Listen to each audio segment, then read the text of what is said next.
Alright, hello everyone, my name is Shep, welcome back to the Butcher's Circus. Today I'm playing against none other than Karollo, and since we've been going on a Shy Abomination, Shy Leper, and Shy character streak, I think I'm gonna do a Confident character streak now, and I'm gonna start off with Confident Plague Doctor. So, what is the idea behind this team? Well, you have a Plague Doctor, she's confident, she can stab her way to victory, and that's exactly what she's gonna do.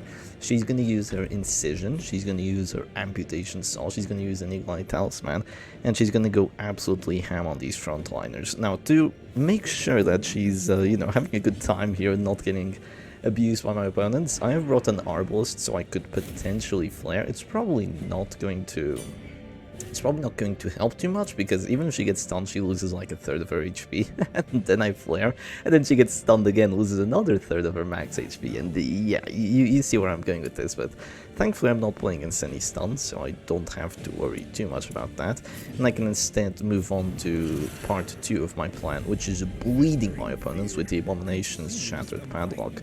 So I can go for a Rage, or I can go for a Hew, or I could even go for a Slam. Definitely a few ideas here. I think...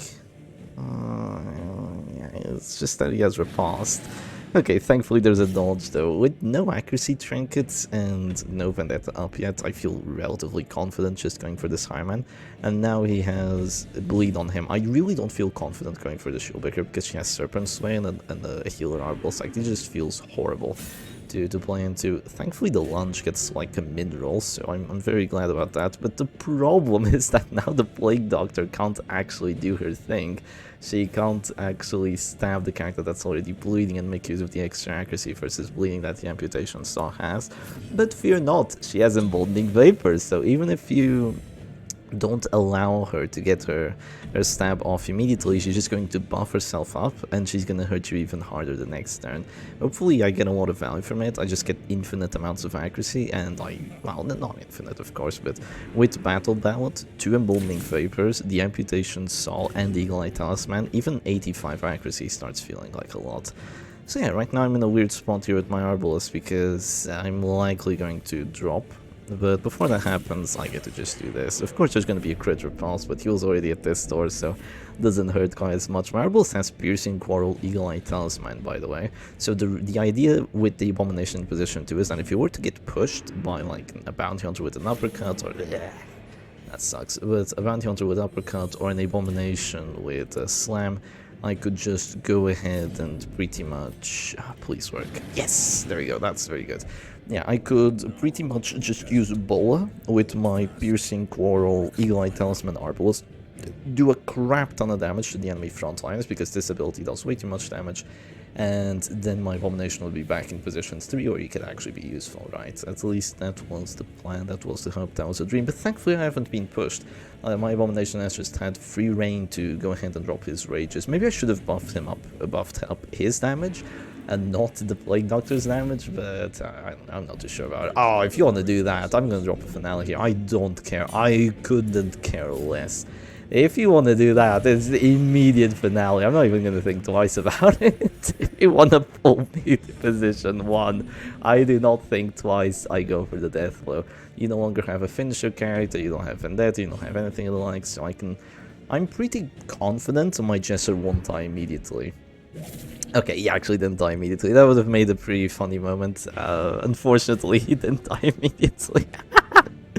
And now I guess I have a few choices. I can either heal him just to keep him alive. Yeah, that's the move, let's be honest. I'm playing against a Shieldbreaker. This is so annoying to play into. I do not want to play against a Shieldbreaker, but I guess I'm just going to start stabbing, right? 86% hit chance. It's still not that good.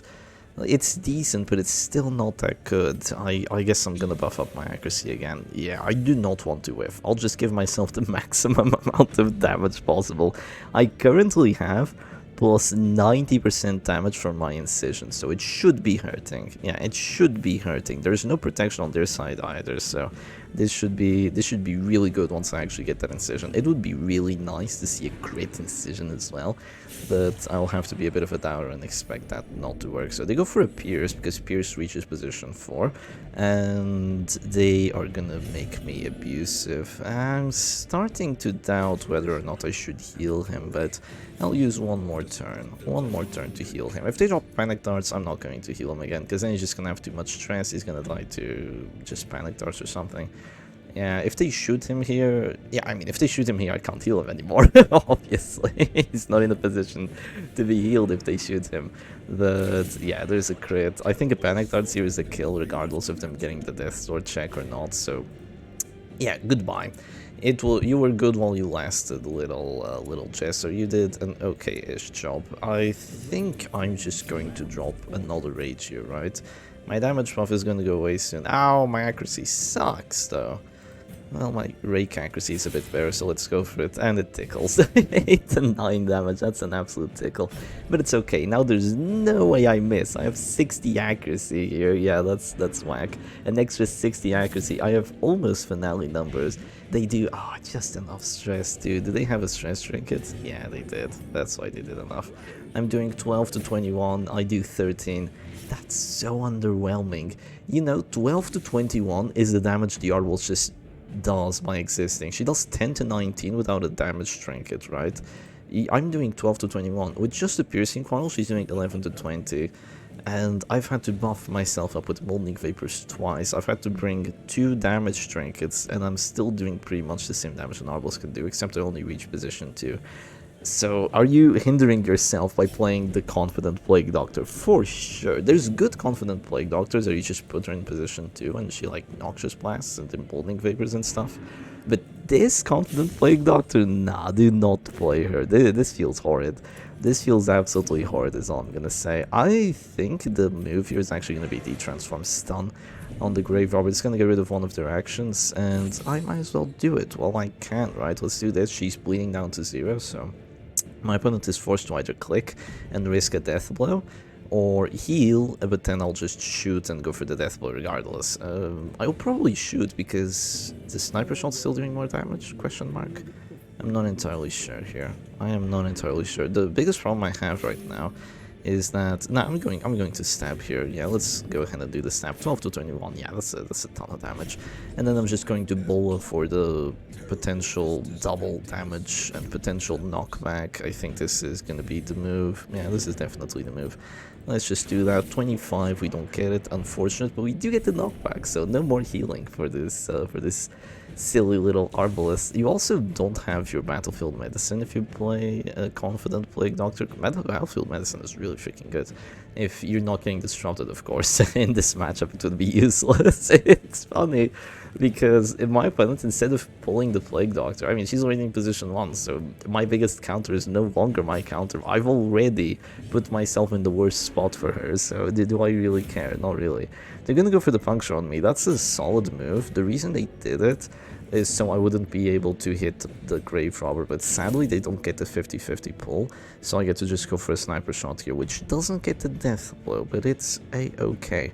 They're probably... and they're in a rough spot. What they have to do here is probably just drop a bola, but it's really bad for my opponent. I think they just have to go for their action. Yeah, just have to go for their action, because if they drop a bola, I have reached to the Grave Robber, then they haven't used their action yet, which is really bad. At the very least, you want to make it so you use your final action with this character. Something they want to do is maybe just lunge into a heal, but if they launch, I'm going to stab, and it's a 55 to get the death blow. Do I get it? Thankfully I do, and it is now a 3v2. Now, the biggest advantage I have is the fact that I have an Abomination with stuns. The biggest disadvantage I have is the fact that I have an Abomination with no stun trinkets, so my stuns are always unreliable. And that definitely ain't too good. I'm at this door. If I get stunned immediately, I am beyond screwed. You have no idea how screwed I am. I mean, if I get deathload immediately, yeah, I might actually lose this, because I still have to deal with the Shield Breaker, remember? The Shield Breaker, this totally fair and balanced character that's just being totally fair and balanced with her serpent sways. Oh, I hate her so much. She's gonna go for the puncture. Yeah, she's gonna go for the puncture. I didn't even do enough damage, by the way. It feels horrid. And okay, I live somehow. Oh, but she gets the pull at last. She finally gets the pull. I can't heal. I don't have the heal. I do not have the heal here. I guess I go for my final action, right? Yeah, I guess I go for my final action. I go for the bullet. The thing that happens here is that... Oh, no knockback. Right, the Shieldbreaker has 35 move resistance for some bizarre reason. I don't know why this happens, but I feel like she should have, like, 5 move res. Oh, I survived. That's so good. I'm probably still going to die here, but the fact that I survive, it is absolutely massive. I could go for a Noxious Blast instead of an Incision to potentially get an Affliction rolling. I could also go the Disorienting Blast to get rid of the corpse. But oh, that's genius, actually. Oh my goodness, watch this. I go Disorienting Blast, right? I get rid of the corpse, and then I de-transform and go for the manacles onto this Shieldbreaker. Wait, I don't even have to do that. She's dazed. She's dazed now. I don't even have to do that. I can just go for the Rake here. She dies anyway. I don't even have to go for the stun because she was dazed, and because of the daze, she couldn't click and go for the kill on my Arbalest. And since they couldn't do that, even though they went first, I would be able to not die immediately and just use my Battlefield Bandage, and Karollo just surrendered because at this point it is beyond hopeless. Confident Plague Doctor takes the W. Can you imagine winning with the Confident Plague Doctor? Yeah, the position 1 Incision Plague Doctor. She only did something by round 3. She spent the first 2 turns just spamming Emboldening Vapors on herself. That was pretty funny. Karollo says GG's, I say GG's back. And anyway, hope you all enjoyed today's video, and I'll see you again another time. Cheers.